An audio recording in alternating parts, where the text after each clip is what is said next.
Hello friends, welcome to SSC coaching centre. दोस्तों, आज के वीडियो में मैं आपके लिए गणित के इंपॉर्टेंट क्वेश्चन कराऊंगा, तो पूरा वीडियो देखिएगा। चलिए स्टार्ट करते हैं। पहला सवाल है, यदि किसी संख्या के 60% का 3/5 भाग 36 हो तो वह संख्या क्या है।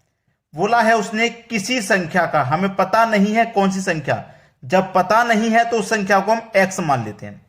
ठीक है, किसी संख्या के का मतलब हो जाएगा मल्टीप्लाई 60%। ठीक है, कितना 60%। परसेंट का मतलब होता है बटे में 100। ठीक है, का मतलब मल्टीप्लाई 3/5। 3/5 भाग बराबर हमारा कितना है 36 है। इसका भाग कितना हमारा 36 है। तो वह संख्या क्या है, मतलब एक्स का मान पूछा है क्या है। आसानी से बता पाओगे, कोई दिक्कत इसमें आपको बिल्कुल भी नहीं है। देखिए एक्स इंटू 3 का मल्टीप्लाई ऊपर ऊपर 60 से हो जाएगा तो 180 बटे में आ जाइए। 100 का मल्टीप्लाई नीचे नीचे 5 से हो जाएगा तो 500 बराबर कितना 36 है। अब देखिए यहां एक जीरो से ये एक जीरो में कटा दूंगा, 2 से कटाऊंगा 25 बार में कट जाएगा, और 2 से कटाऊंगा ये 9 बार में कट जाएगा, और 9 से 36 कट जाएगा 4 बार में, 9 चौके 36, और 25 का मल्टीप्लाई 4 से हो जाएगा। 25 का मल्टीप्लाई 4 से होगा तो ये कितना हो जाएगा 25 चौके 100। यानी कि इधर आपके पास क्या बचा x, और इधर क्या बचा 100। यानी कि वो संख्या क्या है, x का मान हमें पता लगाना था, x का मान है 100। ये आपके सवाल का बिल्कुल सही जवाब हो जाएगा। सभी को समझ में आ गया, किसी को कोई दिक्कत नहीं। चलिए अब देखते हैं अगला प्रश्न। अगला प्रश्न है, ये थोड़ा पुराना क्वेश्चन है, बैंक पीओ 2006 में पूछा गया, लेकिन क्वेश्चन अच्छा है। 9.3/4 प्लस 7.2/17 माइनस 9.1/15 का मान पूछा है। जब इस तरीके का प्रश्न आ जाए तो आपको करना क्या रहता है, ये जो बाहर वाली संख्या है भिन्न से अलग, पहले इनको सॉल्व कर लीजिए। देखिए ये प्लस का 9 और ये माइनस का 9, तो प्लस का 9 माइनस का 9 कट जाएगा, बचेगा आपके पास बाहर वाली संख्या 7। ठीक है, 7 बचेगी। अंदर क्या बचा 3/4 प्लस 2 के बटे में 17 माइनस 1 के बटे में 15, यही तो बचा है। चलिए ये 7 हो गया। अब हम क्या करेंगे, 4, 17 और 15 का एलसीएम लेंगे। तो 4, 17, 15 का एलसीएम आ जाएगा 1020। 4 से कटाएंगे 1020 को, कितनी बार में कटेगा, देखो 4 से मैं कटाऊंगा 1020 को। 4 से जब मैं 1020 को कटाऊंगा तो ये कट जाएगा 4 दूने का 8, इधर कटाता हूं, 2 बचेगा 22, 4 पंजे 20, 2 बचेगा 20, 4 पंजे 20, 255 बार में। और 255 का मल्टीप्लाई में 3 से करूंगा तो कितना हो जाएगा, 3 पंजे 15 का 5, कैरी का 1। ठीक है, 3 पंजे 15, कैरी का 1 16, कैरी का फिर से 1, 3 दूने का 6 और कैरी का 1 7, 765 हो गया। बिल्कुल उसी तरीके से मैं 17 से डिवाइड करूंगा, और जितनी बार में डिवाइड होगा उसका मल्टीप्लाई 2 से करूंगा तो ये 120 हो जाएगा। फिर माइनस 15 से इसको डिवाइड करूंगा, जितनी बार में डिवाइड होगा उसका मल्टीप्लाई 1 से करूंगा, तो 15 से 1020 68 बार में डिवाइड होगा, 68 का मल्टीप्लाई 1 से करूंगा तो 68 ही रहेगा। सही है। चलिए अब इसको सरल कर दीजिए। 765 और 120 ये प्लस का है, दोनों को मैं जोड़ लेता हूं। 765 120 को जोड़ूंगा, ये हो जाएगा 885, माइनस हो जाएगा उसमें से 68, और बटे में है आपका 1020, यही तो है। अब देखो 885 में से 68 को सीधा सीधा घटा दीजिए, ये आपका 7 है बाहर।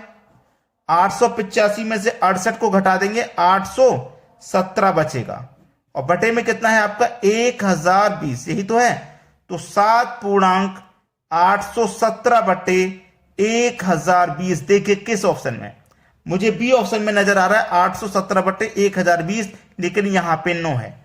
डी ऑप्शन में भी 817 बटे 1020 है, तो ये हमारे प्रश्न का बिल्कुल सही जवाब है। अब देखेंगे अगला क्वेश्चन। अगला प्रश्न है, प्रथम 45 प्राकृत संख्याओं का योग कितना है। प्रथम 45 प्राकृत संख्या। ठीक है, प्रथम 45 प्राकृत यानी कि लगातार, जैसे 1 2 3 4 5, ऐसे कहां तक 45 तक जाना है। तो इसको करने का सबसे सरल तरीका है, पहले तो आप संख्याओं के बीच के देखो अंतर समान चल रहा है कि नहीं। अंतर सभी में एक एक का समान है। तो इसका ट्रिक क्या है, first plus last divided by 2। ठीक है, first plus last divided by 2 यही है। इसी से करोगे आंसर मिल जाएगा या नहीं मिलेगा, मुझे नहीं पता भाई मिलेगा कि नहीं मिलेगा। First plus last divided by 2 और जितनी संख्या उतने से गुना, बताया है मैंने। अगर आपने मेरे पहले के वीडियो देखे हैं तो आपको याद होगा, first plus last divided by 2 जितनी संख्या उतने से गुना। तो 1 से लेकर 45 तक कितनी संख्या हो गई, 45, मतलब 45 से गुना। तो फर्स्ट संख्या 1 है, लास्ट संख्या 45 है, डिवाइडेड बाई 2 गुने 45। अब 1 और 45 मिलकर के 46 डिवाइड में 2 गुने 45। अब 2 से मैं 46 को डिवाइड दूंगा तो 23 बार में डिवाइड होगा, और 23 का मल्टीप्लाई 45 से कर दीजिए। ठीक है, 23 पंजे 23 का मल्टीप्लाई 23 चौक 92, 23 पंजे 115। अब 115 में से 5 आ जाएगा तो कैरी का 11 बचेगा। 23 चौक 92, 92 में जोड़ दो कैरी का 11, तो ये हो जाएगा 103, यानी कि 1035 पहला ऑप्शन प्रश्न का सही जवाब है। चलिए अब देखते हैं अगला सवाल। अगला सवाल है, दो भाइयों की आयु का अनुपात 5:8 है और उनकी आयु में अंतर 12 वर्ष का है, तो उनकी आयु ज्ञात करें। दो भाई हैं, 5:8 का, दो भाइयों आयु का अनुपात 5:8 है, उनकी आयु में अंतर 12 वर्ष का है। अंतर कितना है, 12 वर्ष का। ये अंतर है, याद रखना प्रश्न में जब अंतर दिया जाए तो अनुपातों का भी अंतर कर लेना। तो अनुपात का अंतर कितना जाएगा, 3। तो इस अंतर में अनुपात के अंतर से डिवाइड कर दो, 3 चौके 12। तो उनकी आयु ज्ञात करें, तो 4 का मल्टीप्लाई 5 से करूंगा, 4 5 20, 4 8 32। तो उनकी आयु क्या हो जाएगी, 20 और 32, 20 और 32, यानी कि पहला ऑप्शन सही जवाब। अब देखते हैं अगला क्वेश्चन। अगला प्रश्न है, यदि 3 संख्याएं 4 5 7 के अनुपात में हैं और उनका योग 320 है, तो इनमें से सबसे छोटी तथा सबसे बड़ी संख्या का योगफल ज्ञात करें। बहुत अच्छा सवाल। 3 संख्याएं 4:5:7 के अनुपात में और उनका योग है 320। जब आपके पास योग है तो आप अनुपातों का भी योग कर लीजिए। 7 5 12, 12 और 4 16। तो इस योग में अनुपात के योग से डिवाइड करेंगे, 16 दूने का 32 और 1 0, यानी कि 20 बार में कट जाएगा। पूछा क्या है, सबसे छोटी, जो अनुपात में सबसे छोटा है वो सबसे छोटी, और सबसे बड़ी, जो अनुपात में सबसे बड़ा है वो सबसे बड़ी संख्या हो जाएगी। तो इन संख्याओं का योगफल पूछ रहा है, तो सबसे छोटी और सबसे बड़ी निकाल लो। 20 का मल्टीप्लाई 4 से करूंगा तो 80, और 7 से करूंगा तो 140। दोनों संख्याएं पता लग गई, दोनों का योग पूछा है, योग कर दीजिए। कितना हो जाएगा, 80 और 140, ये हो जाएगा आपका 220। ये आपका आंसर हो गया। बिल्कुल सही जवाब है 220, जो कि हमारे बी ऑप्शन में दिया गया है। अब देखेंगे अगला क्वेश्चन। अगला प्रश्न है, 90 मेजों का क्रय मूल्य 60 मेजों के विक्रय मूल्य के बराबर है, तो लाभ प्रतिशत ज्ञात करें।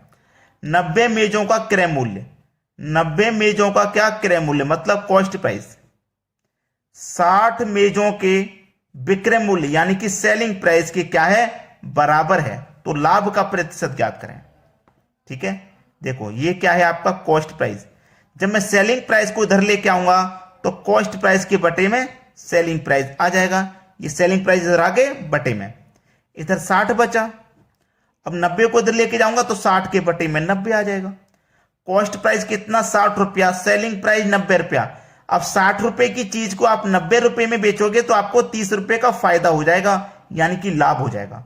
तो लाभ हमेशा, या लाभ हो चाहे हानि, हमेशा कॉस्ट प्राइस पर निकलता है। तो कॉस्ट प्राइस आपका कितना है, 60, और प्रतिशत के लिए क्या करेंगे, 100 से मल्टीप्लाई। 30 से 60 कट जाएगा 2 बार में, और 2 से 100 कट जाएगा 50 बार में, मतलब 50% का लाभ हो जाएगा। सी ऑप्शन बिल्कुल सही जवाब है।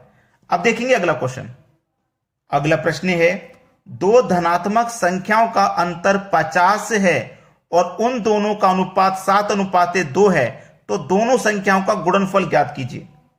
ठीक है, दोनों संख्याओं का अंतर कितना है, 50, और दोनों संख्याओं का अनुपात कितना है, 7:2, और अंतर कितना है हमारे पास, 50। तो मैंने आपको क्या बताया, अगर आपके पास अंतर है तो आप अनुपातों का भी अंतर कर लो, अनुपात का अंतर आ जाएगा 5, तो इस अंतर में अनुपात के अंतर से डिवाइड कर दीजिए, 10 बार में डिवाइड हो जाएगा।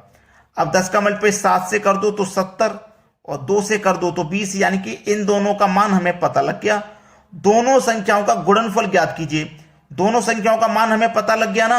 अब दोनों संख्याओं का गुणनफल पूछा है तो दोनों का गुना कर दो, तो 7 दूनी का कितना हो जाएगा 14 और 2 जीरो आ जाएंगे ये, यानी कि 1400। सी ऑप्शन प्रश्न का बिल्कुल सही जवाब हो जाएगा। अब देखेंगे अगला सवाल। अगला सवाल है P एक कार्य करने में Q से दोगुना सक्षम है।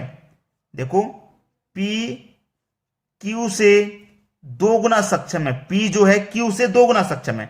अगर Q एक काम करेगा तो P 2 कर देगा क्योंकि दोगुना सक्षम है। ठीक है, दोनों मिलकर कार्य को 22 दिनों में पूरा करते हैं।